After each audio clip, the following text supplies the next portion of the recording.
Good morning, I'm Angelo Castro III. I'm Angela and we are the Castros. Alam mo, initially, TGIF. akala ko Wednesday lang today kasi akala ko Tuesday yesterday. Oh. No, that's what they call pala, there's a holiday time lapse na tinatawag nila. People on holiday break, usually pag December, nakakalimutan yung mga days already. Di ba? Kasi busy sa dito preparation. Dito tayo sa Kapatid Network, Signal Family, daming nakakalimot ng araw. Yes. Oo. Pero ang nag-remind sa atin ng araw ay Buddha's Belly. Yes, Friday. Exactly. Ganda ng segue. Alright, what do we have sa Buddha's Belly? We have sweet and sour pork. Of course, my favorite na Hakaw. Fried rice. Shrimp Hakaw dumpling. yan. Tapos mga dumplings, Beef spare stew. ribs, and beef stew. Yan. Kumain na Mga nga ako special naman, tumikim na ako na Buddha's maliliit. Belly. Thank you so much kay Marjorie Tan, of course. Of course, thank you for joining us, everyone. It's a Friday. Meron pa tayong 30 and 31, di ba? So, it's a Friday ngayon and madami tayong pag-uusapan. Yes, of course. Unang-una natin pag-uusapan. Mamaya, alamin natin kung anong number to dito sa countdown natin. Yung budget. Diba? It is set to be signed by our President on Monday. Yeah. Diba? Ibibito ba niya? Anong mangyayari? Yan ang iisipin natin. And may special guest tayo mamaya, kaya Yes, abangan nila. Kaya sino mga na-empatso dyan sa daming kinain ng lechon, baboy, crispy pata, yan. Yes. Alamin natin ano mga ways to try to recover man lang para humaba buhay natin. Yes, especially, di ba, ang DOH may campaign sila ngayon na saying na maging fit and healthy, di ba, to para salubungin ang bagong taon. Yes. Okay, Alright. sige. We're serving you news in a countdown. All that before your second cup of coffee. This is Brunch. Now let's start off our countdown with the Metro Manila Film Festival entry, The Kingdom. The epic historical drama film starring Vic Soto and Piolo Pascual is gaining rave reviews from audiences. Moviegoers praised the film's unique take on the pre-colonial version of the Philippines. Some said its counterfactual history of our country is captivating, and some easily declared it as the best film of the year. Now catch The Kingdom starring Piolo Pascual and bossing Vic Soto like you've never seen him before in cinemas nationwide. Oo, kailangan natin panoorin yan. Nandiyan pa si lahat ay nagsasabi na napakaganda ng si Kumparing Sid nandun. Oo, si Lucero. Si Sue Ramirez, Christine Reyes. Oo. Nakikita mo yung mga trailer, di ba? Lagi natin pinag-uusapan dito. Cinematography pa lang. Tapos yung music. Talagang maganda ba? Gusto natin panoorin na kaagad. Maganda kasi. Di ba parang, di ba ang ganda. Yung iba nga sabi nila parang ala Game of Thrones. Nakita ko yung ibang mga comments nila. So tignan natin, di ba? Tsaka ang galing daw ni Bossing dun. Okay, sige, let's continue with our countdown. Next in our countdown, authorities are bracing for the second wave of holiday travelers. The Philippine Coast Guard said they expect the usual surge in travelers at ports to start today, just ahead of the long weekend leading to New Year's Day. In airports, passengers are also expected to increase again in the coming days, after logging in around 190,000 people on December 24 and 25. The Immigration Bureau said passengers should arrive at airports early and ensure they have all their pre-departure and arrival requirements to avoid causing delays. Ito na naman ang mga exodus. Pero pero tama yun kasi Friday, yung iba nag-declare na wala nang pasok sa Monday. So magdedire-diretso na Pero not as much daw yung rush this time because ang dami daw nag-stay na sa provinces. Nag-file daw ng leave, di ba? And yung iba, ang alis nila is today na, Friday, kasi tapos mag-absent na lang ng Monday. Yeah. Kasi Tuesday, magli-leave dire-diretso. Kasi medyo alanganin yung pwesto ng medianoche natin. It's Tuesday. So, iba naman left earlier. Diba? Yung iba ngayon nasa ibang bansa na, babalik na Pero sila. ano ba guidance ni PBBM regarding yung banks on Monday? Dami nang tatanong yun ang hindi natin alam pa. Kung open daw ang bank. Usually, open ang bangko half day sa 31st. Usually, hanggang lunch or 1 p.m. Nagsasara. So, may mga transactions na kailangan gawin, ay gawin nyo na. Okay, let's continue with our countdown. Arriving at the 8th spot is preparation for Medianoche. It would not be Medianoche or for Filipino families without fruits. Magkano na nga ba ang mga prutas sa merkado ngayon? Palapit na ang New Year. To answer this, we have mobile journalist Merimon Reyes reporting to us live from Quiapo, Manila. Merimon, tayo na naman ang nag-usap about round fruits. Oy, Merimon, kanina medyo konti pa ang tao. So do you see an uptick or a surge of people right now na bumibili na ng fruits? Kasi medyo ano pa it's still too early. Yes, Angelo and Angela. Ngayon kasi is a Quiapo Friday. So yung dami ng mga tao dito, isang factor dito ay dahil marami ang mga nagsisimba. Iikot ko lang sandali itong ating camera. So ayan ang simbahan ng Quiapo at sobrang puno na ang simbahan hanggang dito sa labas. Pero dahil katapat nito, itong palengke papunta rin doon sa Quinta Market, hindi na malabo na mamimili na rin sila ng kanilang mga prutas. Pero basta sa mga nakausap kasi natin kanina, medyo matumal pa raw ang bentahan dito ngayon. Pero they are expecting na within the next few hours, even the next few days, dadami na ang mga mamimili. Lalo na yung mga last minute na shoppers na baka bibili sila dahil ayaw nga nila na mabubulok agad yung mga prutas. Sa ngayon, mababa pa or normal pa yung presyuhan ng mga prutas na nandito, especially yung mga bilog na prutas. Pero ang nasabi nila, pag pumatak ng 29, 30, 31, 50 pesos, 100 pesos, minsan naabot na ng 150 magiging patong sa mga ito. True lang, ilan sa mga prutas, parang maliliit na oranges, 100 pesos siya kada kilo sa ngayon. Ang pakwan, 80 to 100 pesos per kilo.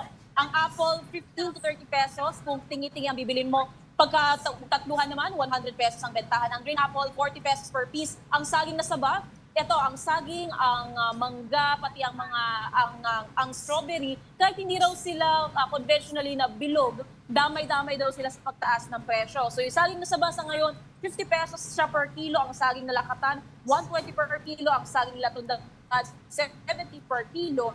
Ang honeydew, 120 to 130 per kilo. Ang melon, 130 per kilo. Ang orange, 35 per piece. Kung tingi-tingi, ang grapes, 200 per kilo. Ang pongkan, 50 pesos for 4 pieces. Kung tingi-tingi, 10 piso ang isa. Ang peras, ganun din, 4 pieces, 50 pesos, 20 to 35 pesos per piece. Ang pineapple naman, 80 per kilo. Ang lemon, 50 for 4 pieces. Ang kiwi, 35 pesos per piece. Ang longgan, 240 per kilo. Itong longgan, pwede raw na pumatak na ito ng 100 sa susunod na araw. Same goes din doon sa muscat grapes. Ngayon, 200 siya per kilo, pero bukas pwede na itong pumatak ng 300 to 350 pesos. Dalanda na 60 per kilo at ang strawberry, 120 pesos per pack. Ngayon, tinitingnan natin na marami na yung mga tao na nagsisimba, hindi lang dito sa Quiapo, kundi mga namimili na rin sa mga palengke. Pero isa sa mga napansin natin dito at nakausap natin yung opisyalis ng pulisya, marami na raw, aabot na sa 100 yung mga nakaistasyon na pulisya sa paligid nito para masiguro na hindi lang para sa pagpeprepara sa araw ng Nazareno on January 9, pero kasi ini-expect nila na ilang libo yung mga dudumog dito para mamili ng prutas at para rin magsimba. Balik sa inyo. Merimon, meron bang epekto yung mga nagdaang bagyo doon sa supply ng mga prutas natin? Angela, so far wala silang sinasabi nagiging problema pagdating sa supply kasi even ngayon, since matumala, mababa pa ang bentahan, normal pa yung kanilang presyo, even yung suppliers nila wala pa raw nakakaharap na problema pagdating sa mga ito. Nung tinanong din natin na kung mayroon ba silang mga issue pagdating sa nung mga lumipas na araw o linggo, wala naman daw sila nakikitang problema or nakitang problema. Ang tinitingnan na lang nila ngayon, kung sa mga susunod na araw, pag nag-influx na ngayon dito yung mga mamimili, kung kaya pa raw bang ma-accommodate ng kanilang supply. Pero since ngayong araw na ito, matumal pa nga, mukhang aabot pa yung kanilang supply sa mga susunod na araw. Siguro, Merimon, tips na lang or reminders dun sa mga mamimili ng prutas dyan sa Quiapo at saka ilan ba talaga yung mga dapat bilhin, mga bilog na prutas to usher in the new year? Pampaswerte, 13 na bilog na prutas kasi lucky number daw ang 13 natin sa paniniwala din sa pungsoy at sa kultura at tradisyon ng mga Pilipino. Ilan sa mga tips, unang-una sa lahat, yung safety muna at security. Pagdating kasi dito sa Quiapo, Divisoria, even sa Sampaloc, maraming mga bilihan ng prutas. Pero dahil napakaraming mga tao, hindi na may iwasan na baka may mga pickpocketers, may mga mananablot, magnanakaw. Kaya kung pupunta kayo sa ganitong mga lugar, ang bitbitin na lamang daw ay yung pera na gagastusin at huwag nang magdala ng iba pang valuable items. Sunod naman dito, dapat alam nyo na kung ano yung mga kailangan yung bilhin at huwag kalimutan na mag-canvas. pwede rin pisil-pisilin, hawakan yung ilan sa mga prutas na to. Kasi kapag matigas pa siya, ibig sabihin, hindi pa ito hinog. Pero yung iba kasi na prutas, pagka hinawakan mo, pinisil mo, sumobra na sa lambot, ibig sabihin, either hinog na siya o malapit na sa pagkabulok. So kung dun sa mga maagang bibili, baka hindi umabot ng maganda pa yung itsura ng ating mga prutas sa bisperas ng bagong taon. Pero kung wala naman tayong ideya pagdating sa mga ito, wala namang problema. Pwedeng magtanong sa lahat ng mga nagtitinda dito para magabayan nila kayo sa inyong pamimili. Alright, maraming salamat sa iyo. That was our mobile journalist, Mary Reyes. Pero ano ha, Dami pala. huwag masyadong malakas ang pagpisil. Ng mga... Baka masaktan ng prutas. Wawa naman. Oo, kasi pero ngayon kasi kaya ko tinatanong kasi Ano, dati 13 round fruits. Oo, kasi 13 dati naalala ko round yung fruits. mama ko, si Mother Earth. Yes, Hi, Mother iba-ibang Earth. sizes yun. Oo, iba-ibang sizes na round fruits. Pero parang 12 lang, naalala ko nung bata ko na binibili niya. Ngayon pala 13 na. Kasi it's a lucky number 13. Lucky number 13. Then I remember big, also- large, medium, and small fruits. Oh, I remember also, aside from fruits, may mga coins pa na sinasaboy. Oo. Sinasaboy. Anong tawag doon? Hinahagis. Hinahagis Sinasaboy. paloob ng bahay para daw pagdating ng bagong taon, mas maraming pera yung dadating sa bahay ninyo. Alright, coming up, more firecracker-related injuries are being recorded across the country ahead of New Year celebrations. And how is the palace thoroughly reviewing the proposed 2025 national budget? We're just getting started, mga kapatid. More of our top 10 news when Brunch returns. Keep it here on One News.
Good morning. You're still watching Brunch here on One News. Magsasalita ka dapat. Yeah. Yan, happy Friday po. And of course, thank you so much kay Margarita ng Buddha's Buddha's Belly for Belly. sending these over para meron tayong brunch for today. Siyempre, before tayo move on dun sa ating mga news, sa ating countdown, I'd like to greet lang yung ating mga usual suspects, yung ating mga brunchies dito sa YouTube, si Tita Daisy Cancio, si Tito Nito, si Tito Naldi. Of course, we have Lonnie Valdesoto who's watching all the way from Bukidnon. We have Oscar, Oscar and si Summer Cabrera at saka si Armando Abella na nanonood din sa atin today. Of course, Good morning! dito naman sa Facebook, we have Alex Fuentes, we have Gary Field, we have Ralph Domingo. Sabi niya, Buddha's Belly Friday is back.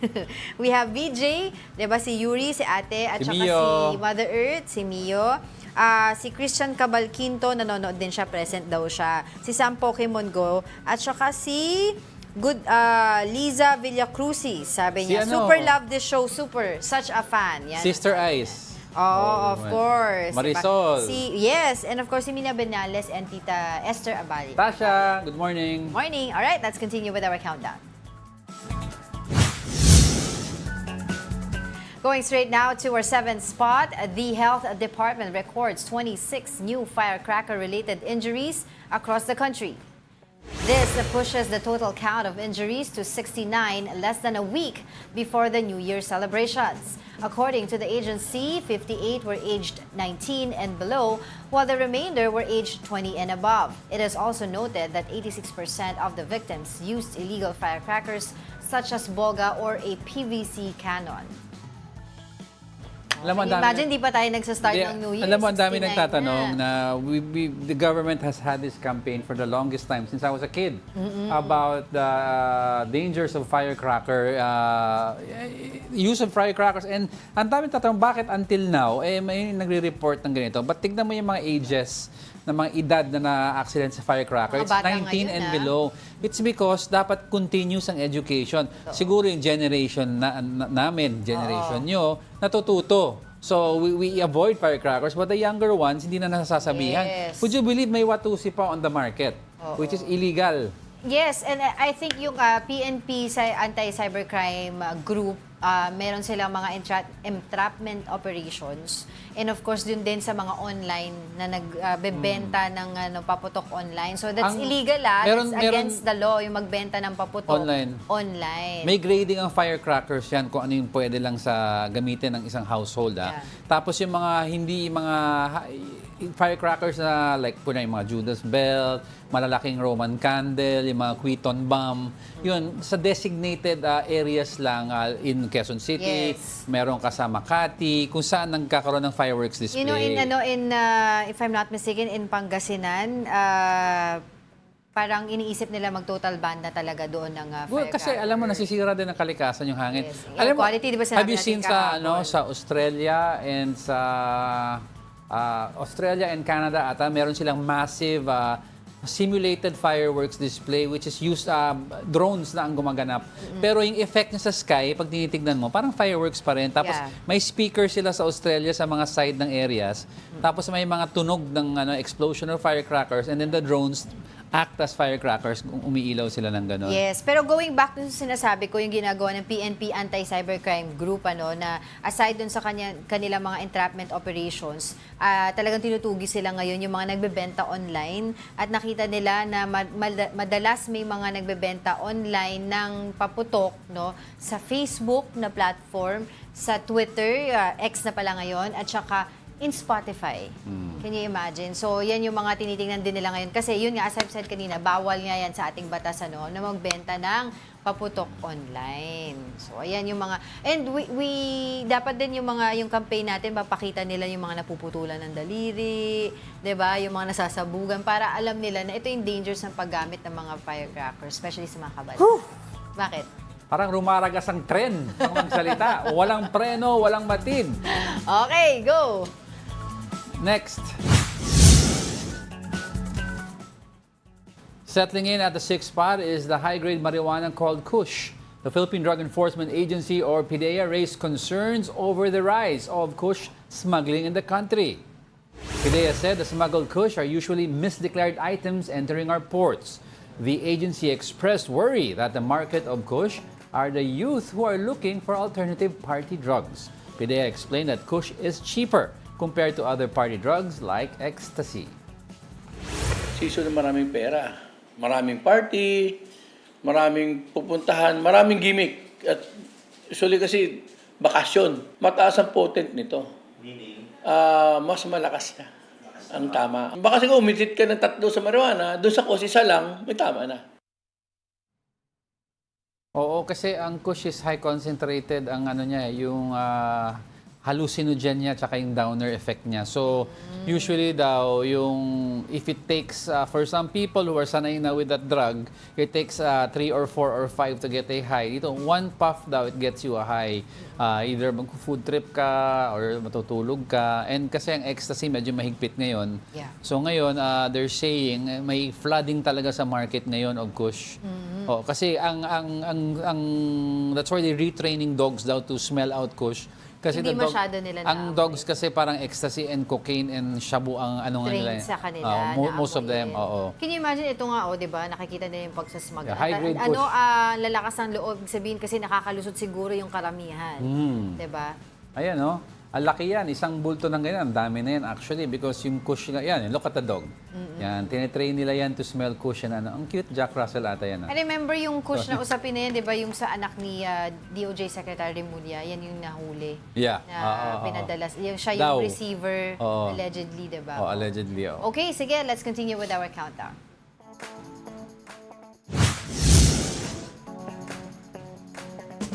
On our top 5 is Vice President Sara Duterte. Some lawmakers say VP Sara is free to choose her father as one of her lawyers. Congressman Robert Ace Barber said there should be no issue with VP Sara having former President Rodrigo Duterte as her lawyer. Congressman Joel Chua shared the same view, noting that it's VP Sara's constitutional rights to choose a counsel of her choice. VP Sara announced that her father would be joining her legal team amid several impeachment complaints filed against her. O yun, ito ang ating top 5 for today. Top 5. Naku, ako lang kay Peter RD, huwag na siya mag-lawyer kasi lagi siyang stress, lagi siya nagmumurat, lagi siyang galit. Sabi nga natin, titignan natin, di ba, when he joined the Quadcom hearing few months, last month, di ba nakita natin how it was handled? Diba nakita natin how he talked to them, even in Senate. So, are we going to be expecting the same antics pagdating? Alam mo, so, kung sakaling ma-push itong impeachment complaint against VP Sara, diba? There will be a lot of cussing or there's whatever. a difference of professional style and temperament. Yeah. Now, the temperament of Peter RD is very high. Kita mo si former Senator Trillanes, by just merely, gumanon lang at ngumiti.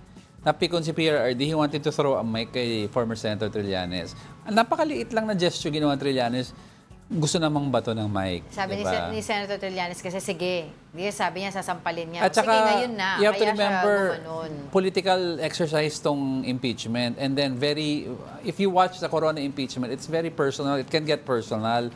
And VP Sara would need a lawyer, at least part of the legal team, na medyong stable ang temperament to counter yung mga personal Kaya attack. nga sabi nga natin, Siyempre, the PRRD, anak niya to eh. yeah, we can Diba? see nga a lot of drama, tapos ano pa yung mga maraming mura, if ever. Pero siyempre, ang tanong dyan, legally, di ba, okay, walang problema, di ba? Sabi naman nila, pwede siyang pumili ng kahit sinong gusto niyang team pagdating sa magtatanggol sa kanya. Pero ang tanong din dyan, kaya pa ba ni President Part Rodrigo of the legal Duterte? team. But do you know why they got PRRD? Optics. Oh, of course. Because if you see PRRD on the defense, defending his daughter, and then the senators who are still on the fence, sa gitna pa rin, undecided, will listen to public sentiment. PRRD may supporter pa yan.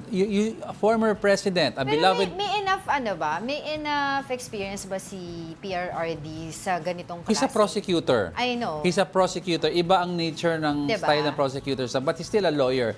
But I don't think he's there naman as a main option sa defense. It's part of the legal But the mere fact na he will be there defending his daughter, ang gandang optics yan sa public. So, senators will be swayed by the optics. Siyempre, 'Di ba? Yung sentiment for PRRD, medyo mataas, 'di ba? People are for him. Ayaw nilang Tapos, sinisigawan si PRRD. Kung ano pa yan, kung ma-push nga itong impeachment complaint, that will be also during the campaign season. Paano? Yan ang sinasabi. Hindi naman siya tatakbo. Hindi, mayor. Siya. Tatakbo siya, mayor. Oo nga, no? Tapos yung mga kaalyansa. Anyway, let's see. Well, that's... Kasi ito daw, yung sinabi na in context, kaya daw siya pumayag na maging kaya pumayag si VP Sara na maging part ng kanyang tatay, which is the former president, na part ng kanyang legal team is before, sabi niya, nagsasuggest siya, tutulungan niya financially. Kasi mahal it's going to be costly, di ba, to hire a lot of lawyers to... If you're... Kaya sinabi niya, sige, ito na lang, service ko na lang. So pumayag si Pero VP Sara. before we go, if you remember, This is according to them, we watched a movie, I think it was with Jamie Foxx. Na when they were, dalawa silang lawyer I remember isang that. white, isang black. Ngayon, Meron kang team lead. now, kahit yung black, hindi naman racist siya, di ba? I mean, hindi man siya racist. Yung white lawyer, hindi siya racist. Pero nung tinignan mo yung jury, karamihan African-American, so a white lawyer will not make it. Yeah. Ito, optics din. You see the former president defending his daughter, di ba? So sa mata ng tao, wow. Tapos iniipit yung mga senador kayo. So the senators will have to adjust and baka give a favorable vote in favor of VP Pero Sara. aside from former President Rodrigo Duterte, sino pa kaya yung magiging lawyer ni VP Sara? ang Si tinatawag... Sal Panelo. Hindi, tsaka yung Pwede. what's his name? Si Atty. Harry Roque baka hindi pwede kasi wala siya. Hindi, wala na dito yan. Oo. Anyway, Iniisip ko lang yung mga kaalyansa niya. Oo. Abogados Fuentes. Okay. Okay. Abangan natin yan. Alright, let's continue with our countdown. Coming in at the fourth spot is about the Education Department. The Commission on Audit, or COA, called out DepEd again for failing to finish one of its projects on time. Based on COA's audit report, DepEd only finished 22 out of 98 school facilities under the Last Mile Schools program. It aims to transform makeshift classrooms in isolated communities into standard ones. 98 schools under this project should have been renovated on or before May 31, 2022. However, some of them were just finished last year. DepEd said numerous factors influenced the delay of the project, like COVID-19 restrictions. But COA did not accept this reason and stated that only a fraction of the schools were gravely affected by COVID-19 protocols. Oo. So yan yung tinatawag nila na Last Mile Schools program. Ito nga, nabanggit mo naman din dun sa report natin na itong program na to, it started in 2019 to make sure nga na, alam mo yun, inclusive yung pagkakaroon ng mga classroom ng mga kababayan natin sa mga far-flung areas. Yeah. Kasi, di ba, we've seen also during ng mga documentary days ko, yung mga sobrang lalayong mga lugar na hindi na sila makarating sa kanilang mga eskwelahan. Tumatawid pa sila ng ilog, or kung meron man silang classroom, makeshift lang talaga. Makeshift, yeah. So ito yung program na yon. This program comes in, di ba? Yeah. To make sure na itong mga areas na to magkaroon ng classroom para naman hindi ma-left out yung mga natin, yung mga indigenous people, yung mga nakatira sa far-flung areas. Ang problema kasi, ito nga, medyo na-delay. Hindi medyo, na-delay talaga yung construction nitong mga 2 schools years. na to. Oo. 2 year And delay. I was reading the report about this. Sinasabi nila, yung ibang mga contractor for each area na kinuha nila, hindi nila, until now, hindi nila makontak.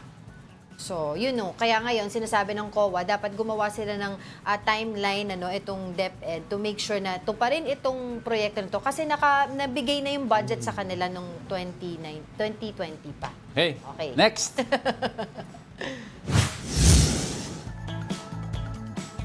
Coming in at our top 3, one farmers group describes the government's promise for cheaper rice as, quote, lumang tugtugin. Here's a report. The Agriculture Department is seeing cheaper rice at the start of 2025. This as the agency expects the full effect of reduced import tariffs on rice to kick in by January next year. Last July, tariffs were lowered to 15% from 35%. Depending on the variant, the staple at the moment sells for 45 to 56 pesos per kilo. The DA said this could be slashed by as much as 7 pesos a kilo. But for the Federation of Free Farmers, This nothing but a quote, lumang tugtugin. Ang reaction ko po dyan parang, there was a popular song not too long ago. Ang pamagat po niyan ay Lumang Tugtugin. So, we were promised as early as last August, that prices would start to go down. August came, ganun pa rin po, mahal pa rin po yung bigas. The group acknowledged though that there are now cheaper rice in Kadiwa stores, but this is only limited to a few consumers in Metro Manila. Kukunti lang po yung Makadiwa stores. And a lot of them are concentrated in the Metro Manila area. So nagrereklamo din po yung mga consumer natin outside Metro Manila, bakit sila po parang nahuhuli po sa mga pagbibigay po ng Makadiwa stores? They also slammed the DA for allowing a huge increase in the importation of rice. Supply has increased tremendously. Demand is the same, if not a bit lower, and therefore the prices of rice should be much, much lower. So, bakit hindi po yan pong asikasuhin? Oh, lumang tugtugin. Lumang daw. tugtugin. Kayo naman, nangako na gusto nyo pa ito pa rin. Char, go. 2038 ang ano, di ba? And then yung mga labels pala ng rice, gusto nila tanggalin na premium and Oo, other. di ba noon pa nila sinasabi yun? Hindi Ang naman, nawala yung, na noon yung mga Angelica, Super Angelica. No, yung label, yung Ginawa na lang nilang yung brand. sinando. Oo, yung parang gusto nila noon simplified, pero ngayon wag mo nalagyan ng premium because sometimes yung premium nilalagay nila to sell it at a higher per kilo price. Iniiwasan nila yan. Pero yung mga labeling of varieties before, yun ang nawala. Kasi noon, ang daming variety. May Mindoro, may... Ano na pa. Anyway, don't go away. We're not done yet. May guest pa tayo. Ano ang guest natin? Sino ang guest natin? Stay with us.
You're still watching Brunch here on One News. Brunch break muna tayo. Oo. Oh, go. Okay, ngayon tapos na ang mga Christmas... Wake up. Hindi, wait lang, sasalita, inano mo ko eh. Ngayon tapos na ang mga Christmas party. Target ng ating mga kapatid ngayon ang maging fit and healthy. Ngayon, maliban sa mga fitness tips, dapat din natin malaman ang mga health tips. Ano-ano nga bang mga sakit ang uso ngayong Christmas festive season at paano ito maiiwasan o aagapan? Especially yung mga food-related, di ba, nanggagaling sa mga masisebo, maaalat na pagkain. Siyempre, para masagot yan, makakausap po natin today si Dr. Joseph Lee. He is the chairman of the Fatima University Medical Center Section of Urology and Stone Section. And we also, aside from being a urologist, you're a overall wellness doctor, di ba? Yes. So First lahat... and foremost, good morning, Good morning. Diego and Yay, Angel. finally live. And to all the viewers of Brunch, good morning. Okay. Doc, simulan na natin. Ang question ko, bakit tuwing January, ang daming heart attack, nasa-stroke, ang daming namamatay right after the holidays? I think it's food lifestyle. And when it comes to holidays, Diego, kasi people tend to attend a lot of parties, events, and it's not like once in a week. It's like probably every day. Daming Christmas party eh. And you have to take a look at what is being presented to you every event or party that you're going. There might be one event that you will go that there's no vegetable. All meat. Lahat diba? lechon. Kasi walang kumakain ng Baka. lahat ganon, diba? And can you imagine in 1 week that you're been eating or taking in a lot of cholesterol, salty food, lots of sweets? These are the things that most of us, especially the Filipino culture, when they cook on holidays, are what they dish out in the table, diba? Oo, kasi ang staple dyan, condensed, cream. Tapos pag meat naman, oil, butter. And the thing is, like, you do not ask your host, how did you cook it? Ang ano dyan eh, ang sarap. Ang sarap. Kain na. Totoo, tama. Diba? Tama ka And when dyan. is moderation coming in?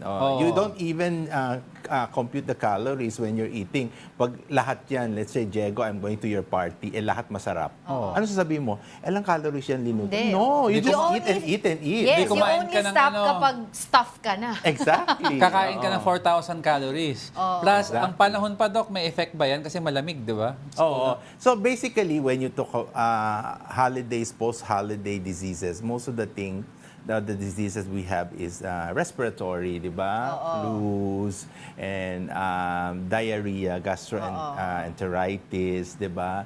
You have also leisure sickness syndrome. Have you heard of Leisure Ano yun? sickness? leisure sickness syndrome? Ano naman yun? Nagkakasakit lang during holidays. Ay, bakit? Bakit? Oo, may iba ganun eh. Oo. Ano, Parang- dahil sa pagod or dahil sa pagod. kinakain din? Dahil sa pagod. Lahat-lahat na. Yeah, oo. Hindi siya nagkakasakit on the regular months of the year. Pero sa But during holidays, nagkakasakit siya. May taong Ano ulit gano'n. tawag? Ano ulit tawag? Leisure sickness syndrome. You Leisure call that. sickness Meron na syndrome. May tayong bagong bagong natutunan So, na ibig yan, sabihin, bakit hindi ako nagkakasakit eh? Malakas akong tao. Pero pag during holidays, sinisipon, nilalagnat, nagbabody aches. Sumasakit Yun lang. yung tiyan, Oo, diba? sumasakit ang tiyan.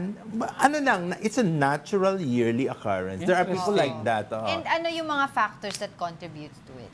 Okay, one is yung lifestyle, kasi pag hindi man siya food, it's environmental. So when you say environmental, physically it's stress, anxiety, and everything Kakaisip pa that paano comes in magregalo, with ganyan. physically.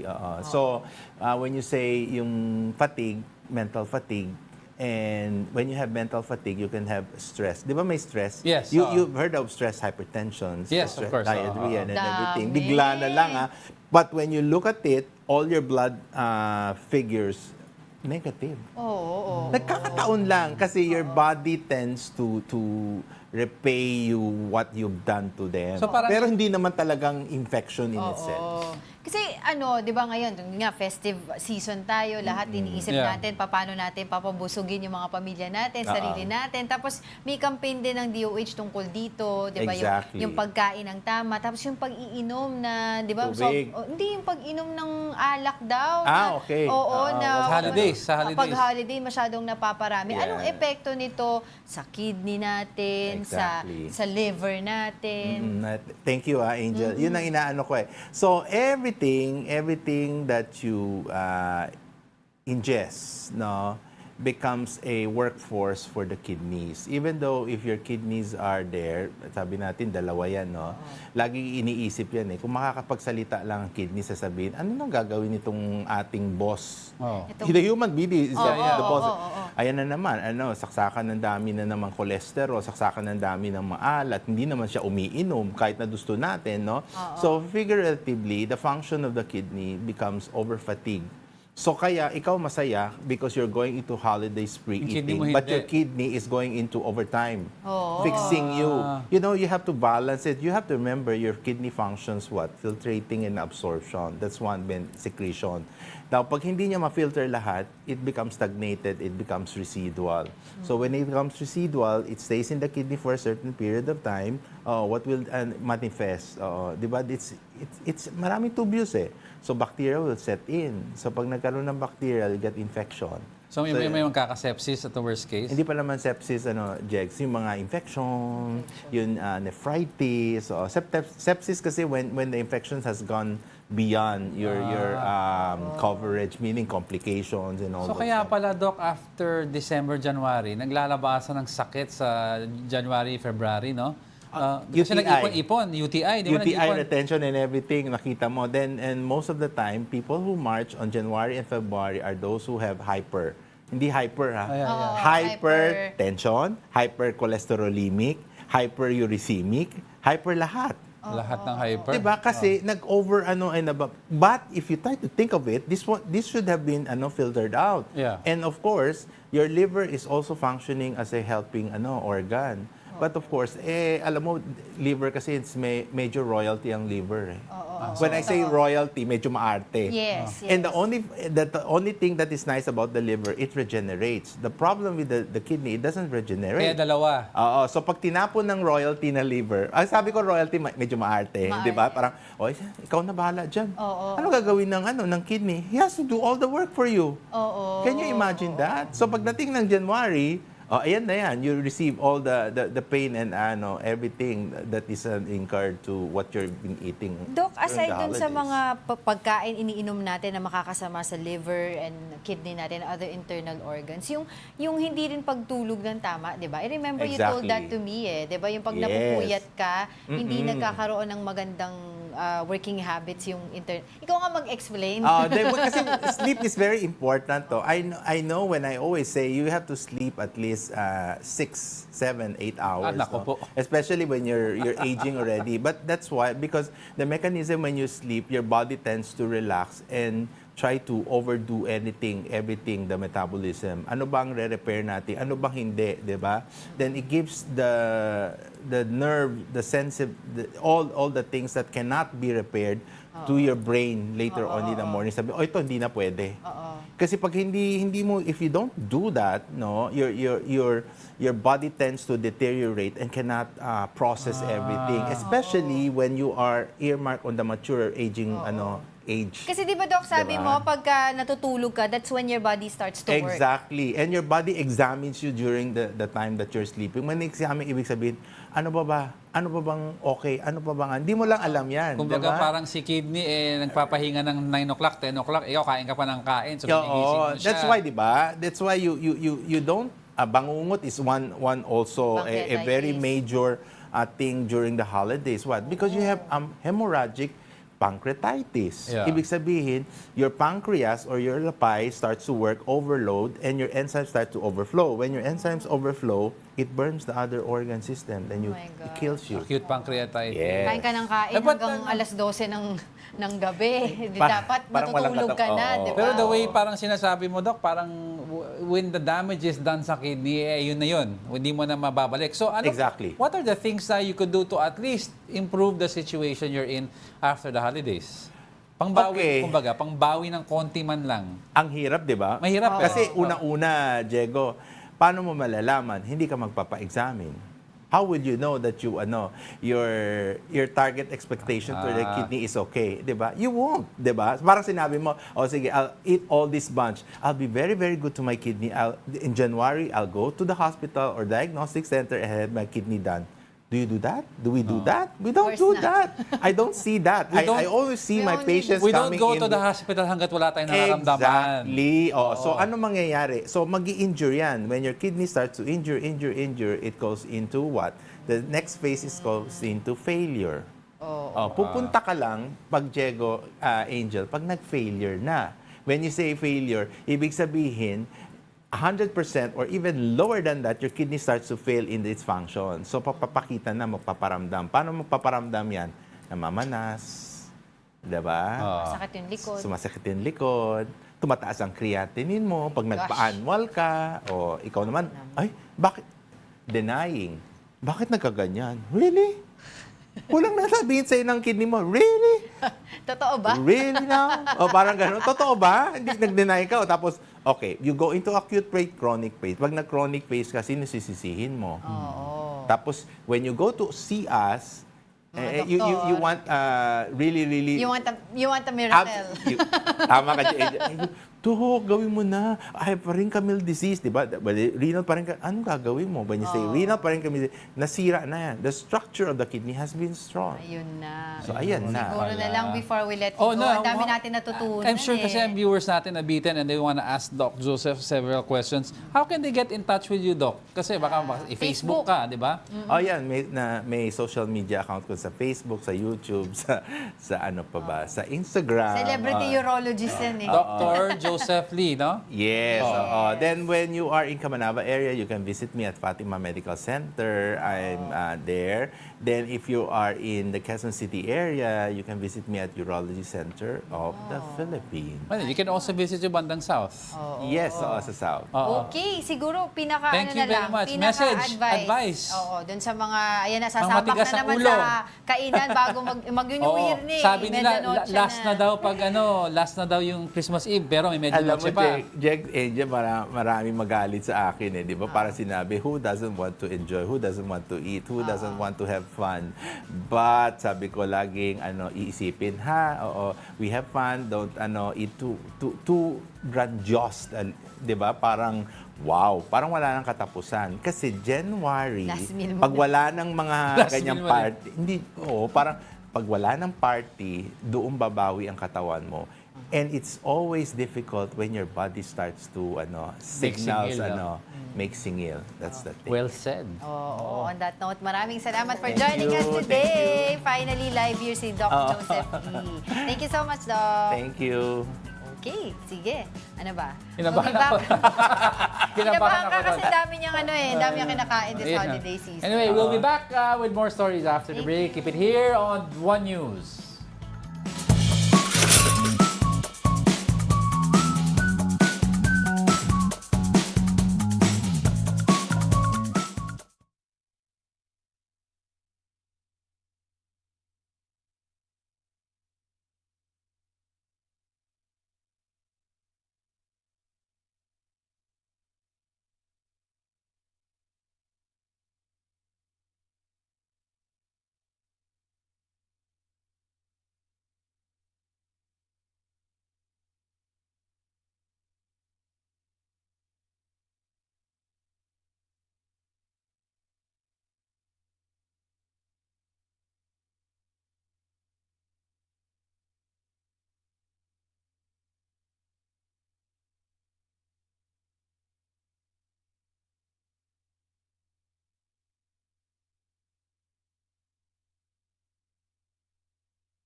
Welcome back. You're still watching Brunch here on One News. Since madami pa tayong pag-uusapan. Patingin ko lang si Ma'am Menchi Silvestre na Oy, sa Ma'am Menchi, atin. good morning. Oo. Tsaka ang EP natin, si Si Carlo. Gary ko, yan. Si Carlo kasing-kasing nandun. Oo. Labas. Good morning. Good morning. Okay, Let's move go. on. Going straight to our top two, the Commission on Human Rights welcomes the House Quadcom's recommendation of filing charges against former President Rodrigo Duterte and other personalities linked to the controversial war on drugs. The CHR said it was closely following the committee's hearings from August to December of 2024. The Commission said it has been relentless in urging the government to bring to full justice to the families of alleged victims of extrajudicial killings. Duterte and other personalities tagged in the House Quadcom recommendations have denied the allegations against them.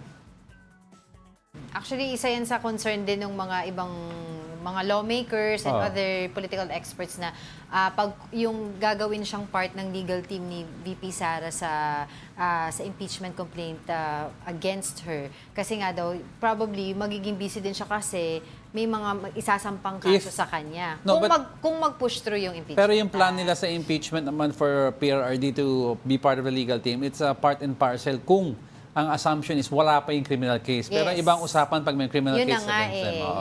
Yun yung sinasabi nila. But yun nga, and we will see a lot of movements next year Oo. na yan, di ba? Kung We have to wait ano kasi- yung ipa-file na case sa kanya, kailan? Pag-resume ng session kasi ng Congress, doon natin makikita. Yes. If tumama according to yung mga political pundits natin sa ibang shows, kung pag-open nila and they have garnered 103 to 106 votes na automatic transmittal to the Senate, then we will take it from there. But until the Senate session Congress opens, we will not know yet. Yep. Doon Alright. nakasalalay po ang lahat. Let's continue with our countdown. Now, our top story for today is the 2025 national budget. The palace vowed to the public that it is meticulously scrutinizing the proposed budget for next year. Here's the report. The palace has assured the public the controversial 2025 national budget proposal is undergoing a meticulous assessment. The Presidential Communications Office previously said that President Bongbong Marcos was aiming to sign the 6.352 trillion national budget on December 30. The target date was rescheduled from December 20. But despite having a few days left before the deadline, the president and his cabinet are said to be rigorously assessing the proposal. Executive Secretary Lucas Bersamin said the president should ensure the budget proposal is constitutional. He also claimed that PBBM is most prudent in financial programming. Some groups are calling for the president to remove the allegedly unconstitutional items from the budget proposal. But Bersamin said President is looking closer at the documents with or without the pressure from some groups. Bersamin added the government is assessing their budget based on the country's top priorities. Marcos earlier promised the 2025 project will focus on his administration's important and priority projects. For News 5, Maricel Halili, We Are One News. Yun. So, abangan natin yan, December 30. Doon sa pagpirma ni Pangulong Bongbong Marcos ang ating budget na very, very controversial. Tinawag pa ni Senator Amy Marcos na very, very bad budget. Tapos yung iba naman, political patronage. A lot of experts, especially mga financial experts, have said this budget seems to have a large number of insertions that are undetermined or unprogrammed, which is another way of wala ng pork barrel, so it's another way of disguising the pork barrel. Oo. And Lalo't mag-election. ayoko, yun ang sasabihin ko sana. Ayoko sana Isipin. I don't want to accuse anyone of that, but a lot of people are saying, well, ano bang event next year? Nagkataon kung kailan ang daming insertions, ang daming unprogrammed funds, it's the elections. So ngayon, sinasabi nila, they need to do, sabi ni Pangulong Bongbong Marcos and his team, na itong budget na to, Yun, they have to make oo. sure na according pa rin ito sa Constitution. Very good yun, oo. So, ano kaya mangyayari? Because, syempre, hindi naman pwede mag-veto, mag-line veto ang presidente, pero hindi siya pwede mag-realign. Oo. Diba? So, ang pwede daw mangyari dyan, kung magla-line veto siya ng mga provisions like yung sa health, PhilHealth, or sa Department of Education, ang mangyayari daw dyan ay re-request ng supplemental budget through the Congress. Oo. Ang ayaw lang nila mangyari dyan yung reenacted budget because Kasi it is unprecedented pala ang reenacted budget na ito if ever. Dahil yung mga reenacted budget before, ang dahilan ng mga reenacted budget ay hindi nakapag-convene o hindi natapos ng both houses yung kanilang budget. dito kasi tapos na to. Oo, pero ito tapos na. So, there's hindi an po pwede. issue, There will be legality. there's an issue of amounts Legality kasi. And then ayaw pa ng president magpa-bycam ulit because it takes up too much time. So we will see what happens sa December 30, how they go about this. But you're right kasi yung mga reenacted budget before is failure to, number one, either agree upon both chambers failed to agree on the same versions, or number two, simple lang hindi sila umabot sa quorum. Oo, kasi ito, tapos na eh. Tapos na, nag-bycam na. Tapos yung suggestion naman ni Senator Amy Marcos na to go back and mag-bycam, medyo malabo na daw yan dahil nga doon sa sa usapin ng timeline, di ba? Sa usapin ng oras. So, yun ang mangyayari. So, we will see kung ano ba yung magiging budget natin na napaka-controversial nga. Pinakamalaki na sinasabi nila dinagdag na budget ay yung DPWH. Diba? So, tingnan natin kung anong mangyayari dito. Kasi, di ba sabi nga, parang malaking sampal ito sa mukha ni Pangulong Bongbong Marcos. Dahil pinakita naman na, di ba, nila doon sa, ang tawag doon, yung kanilang forecast, di ba, yung mga pinagplanuhan na budget, tapos hindi pa rin na-prioritize ng both, yung BICAM, di ba, yung kanilang gustong gawin sa budget. Tapos na, and yet hindi pa tapos. Oo. Okay. Thank you very much to everyone for joining us for today's episode of Brunch. Friday. Buddha's Belly, thank you for this yummy, sumptuous, delicious, lahat pa ng adjectives, pronouns, nouns, lahat to describe this wonderful food. Thank you very much. All our viewers, thank you. We'll see you again next week. And that wraps up today's episode of Brunch. Join us again on Monday. I'm Angela Lagunsad Castro. And I'm Angelo Castro III. We are One News, all sides, all the time.